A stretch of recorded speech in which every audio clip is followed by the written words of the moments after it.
what are their biggest obstacles, and what are some things that it's kind of foundational that you need to understand before embarking on the road of transforming your habits to create long-term transformation?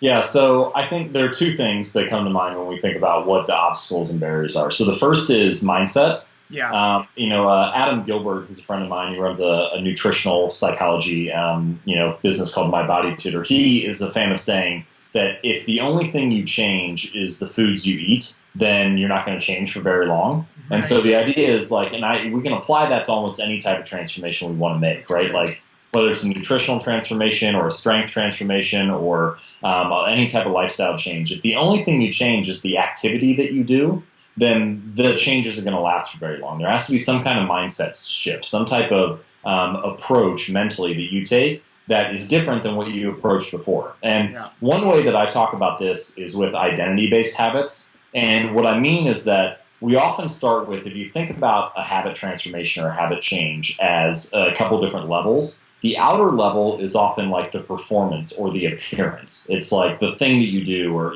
for example, losing 10 pounds would be an appearance-based change, or doing 20 push-ups in a row would be a performance-based change. But deeper than those levels, and at the foundational level, is your identity. And it's the type of things that you believe about yourself, the type of self-confidence, self-esteem, self-doubt, uncertainty, whatever it happens to be, and the way that you see yourself as an individual. So take, for example, two different people.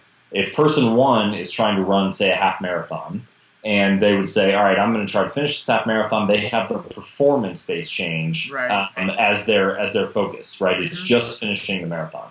Then you have the person B, who they may train for that same half marathon, but the reason that they're doing it, if you talk to them, they're like, why do you run all the time? Or what do you train for? And they'll say, well, I'm a runner. And it's like they see themselves as that type of person. It's foundational to their identity. Right. And the only way that I know, that would be the type of mindset shift that we're talking about here. Like you have someone who's trying to lose weight, but they don't change their identity. They don't see themselves as a healthy person. Right. And because they don't see themselves that way, it's really hard to fake it and stick with that type of new behavior for a while if you don't have the underlying belief. That's good. And just before you go on to the next point there, I love what you're talking about, and I just tell a quick funny story. One of my roommates and when I was going through my doctorate program, he would walk into the kitchen and I'll be making food or something. He's like, and he would be talking about how he's like a world expert in health. He's like, I'm a world expert in health. I am an expert in health. And I'm like, why do you keep saying that? I'm like, this is really annoying that you're saying that, I'm like, you're in first quarter of a doctorate program that we're going through together. Clearly you're not. You don't have a following, etc. And he just kept on affirming that. And I would, speak into him positively and he would speak into me. But it was annoying at first.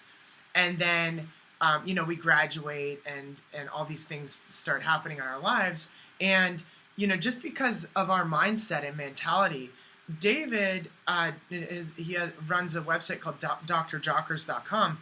He has become like a world expert in health.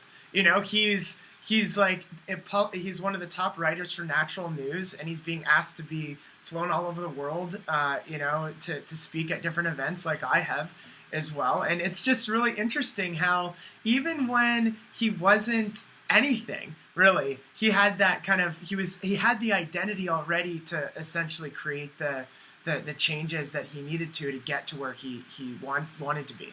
Yeah, it's very interesting. And the identity does come first. And for, I think the common response to a lot of this is like, okay, great, but just saying like, oh, I'm this type of person doesn't make it happen. Or whatever. Right. Well, right. What I have found, or the only way that I know to develop this new type of identity, whatever it is you happen to be working toward, is to prove it to yourself in many different ways. So usually many small ways. So as an example, when I played basketball in high school, my coach said something to me I haven't forgotten since. And he said that confidence is just displayed ability. In other words, what he meant was, okay, say you're not that good at making free throws, but if you can display that ability and practice it over and over again, if you make 30 or 40 or 50 in a row, all of a sudden you've displayed that ability enough times that it becomes part of your identity. It becomes part of that confidence where you say, I just made 50 of these, I'm good at this now. Right. And I think that the same thing is true for, if we take our running example, if you're to run 2 or 3 or 4 days a week and you do that for, 2 weeks and then 4 weeks and 6 weeks and, 6 months, you turn around and all of a sudden there's a little bit of a shift in the type of person you believe that you are because you've spent that time sticking to that schedule. Right.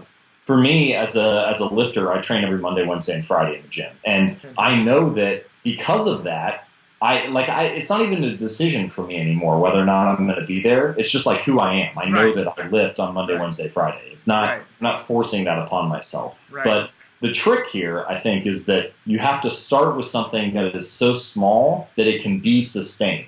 Because so often when we start with those behavioral changes or the habit formation in that performance or that appearance-based part, like take a weight loss, for example. When you start with saying, I want to lose 20 pounds in the next 12 weeks, well, you are biting off something that's so big you might not be able to handle it. And if you can't handle that performance, you fade out and you don't stick with it consistently. And when you're not being consistent, you don't build the identity. Right. Versus a completely opposite approach. So as an example, I have a reader who lost over 100 pounds over the course of like a year or two. And when he started adding exercise into his routine, he told himself, I'm not allowed to stay at the gym for more than 5 minutes. So I'm allowed to go, but I cannot stay 6 minutes. And he did this for about 4 to 6 weeks. And after 6 weeks, he was like, I'm coming here all the time. I kind of feel like staying longer.